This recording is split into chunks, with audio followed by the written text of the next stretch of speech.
Polar form का expression है उसको हम लिख लेते हैं ताकि हमें पता रहे कि भाई हमारा टारगेट क्या है। तो पोलर फॉर्म में हम कैसे लिखते हैं किसी भी कॉम्प्लेक्स नंबर को, r cos थीटा प्लस आई साइन थीटा। तो इस तरीके से हम लिखते हैं पोलर फॉर्म में, ठीक है।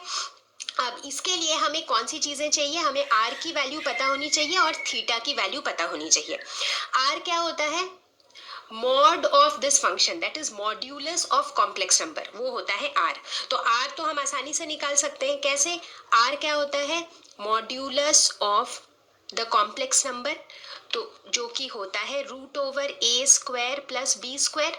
अब यहाँ पर जो कॉम्प्लेक्स नंबर दिया हुआ है उसको देख के हम कह सकते हैं कि a की वैल्यू है -1 और b की वैल्यू है 1, क्योंकि a प्लस आयोटा b के फॉर्म में है ये, ठीक है। तो ये वाली वैल्यूज इसमें डाल देते हैं तो ये हो जाएगा रूट ओवर 1 प्लस 1 यानी कि रूट ओवर 2। तो r की वैल्यू तो हमें पता चल गई, तो चलो आधा चीज तो हमने सॉल्व कर लिया।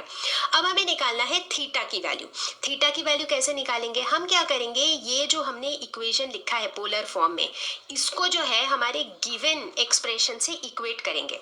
तो अगर दोनों को मैच करने की कोशिश करें तो हम कह सकते हैं कि r cos theta is equal to -1 and r sin theta is equal to 1, क्योंकि i को तो हटा दो, i का कोफिशिएंट इधर क्या है 1 और इधर क्या है r sin थीटा, ठीक है। अब r की वैल्यू √2 हमें पता है, तो फिर cos थीटा हो गया -1/√2 और sin थीटा हो गया 1/√2।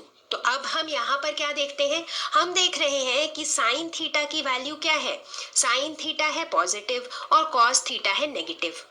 तो अगर हम अपने वही क्वाड्रेंट सिस्टम को याद करें जो हमने ट्रिग्नोमेट्री में पढ़ा था, तो हमने क्या पढ़ा था कि क्वाड्रेंट 1, 2, 3 और 4 होते हैं और अलग अलग क्वाड्रेंट में अलग अलग फंक्शंस पॉजिटिव होते हैं। तो उसके लिए हमने एक मेमोरी टिप भी बनाई थी, ऐड शुगर टू कॉफी, यानी कि सेकेंड क्वाड्रेंट में साइन थीटा पॉजिटिव होता है, बाकी नेगेटिव होते हैं। तो यानी कि साइन थीटा पॉजिटिव और कॉस थीटा नेगेटिव कौन से क्वाड्रेंट में होगा, सेकेंड क्वाड्रेंट में होगा, राइट। तो एक एक करके चीज समझो। तो अब हमें ये निकालना है कि थीटा कौन से क्वाड्रेंट में है।